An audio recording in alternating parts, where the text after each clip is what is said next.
each time I come in front of you for a devotion, I've always wanted to ask this question, my people. The evil that you're doing today, it might be anything. Is it by the will of you that you're doing that evil, or is the devil making you to do that evil? Because a lot of people today come up to me and say, brother, because the devil made me do it, I went it that wrong way. Because of the devil, I went behind that girl or boy. And because of that devil, I'm still doing these things. I'm being addicted to something. So I would ask them back again, how do you know this is the devil's work? How do you think that the work of evil that you're doing today is not from you, but it is of the devil? That is what we are here to find out today. Let's take me for example, and you also for example. Try to escape from the evil that we do by saying the devil's name. It is like a fence for you. When you do something wrong, oh no, the devil made me do it. When you do something right, God made me do it. That is God making you do it. But sometimes, the wrong that you're doing, the anger that you're facing, the evil that is coming in your life is not by the devil. It is sometimes by your own will.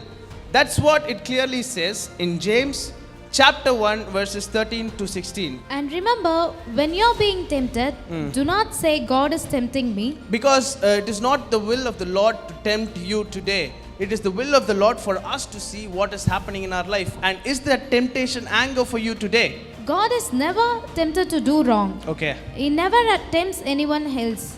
Temptation comes from our own desires, which entice us and drag us away. These desires give birth to sinful actions. Yeah. And when sin is allowed to grow, it gives birth to death. So what is this said is, each time you are tempted, it is not because of God. And whenever you are tempted, when you're doing that action, you give conceived, how a mother conceives a child.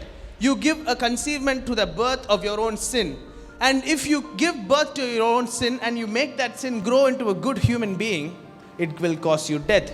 But God also says this. So don't be misled, my dear brothers and sisters. Don't be misled, my dear brothers and sisters. Because whenever you have conceived sin in your life, we want you to know that God is there for you to not be misled. There are many situations that will make you deceived. There are many situations that will give you problems. But however, if you are smart, if you are smart in your own mind, not book smart or study smart, you are smart in your own mind. And if you have a spiritual and a strong rooting faith in your life, each time the temptation may be anger, the temptation may be lust, the temptation may be to have something that another person is having that you don't have. Many things like that will bring you temptation. But I am here to tell you, my dear people, that don't be tempted. And whenever you are tempted by your own will, do not say that the devil is tempting you.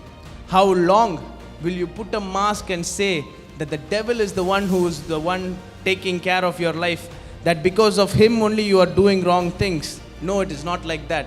Sometimes because of you and because of what I am doing, the wrong things that are coming into our life is brought by us. So it should go out by us. But how can we make it go out? With the help of the Lord.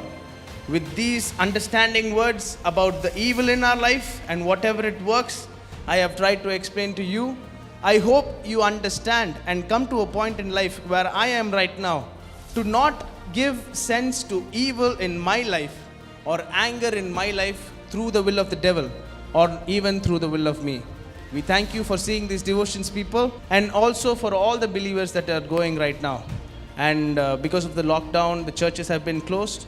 But we would like to pray, and we would like to ask you to pray for our mission and the church and its people. Let's maintain a covenant with God, people. I hope this devotion gives you a clarity and sense of purpose because of that. Thank you. Praise the Lord.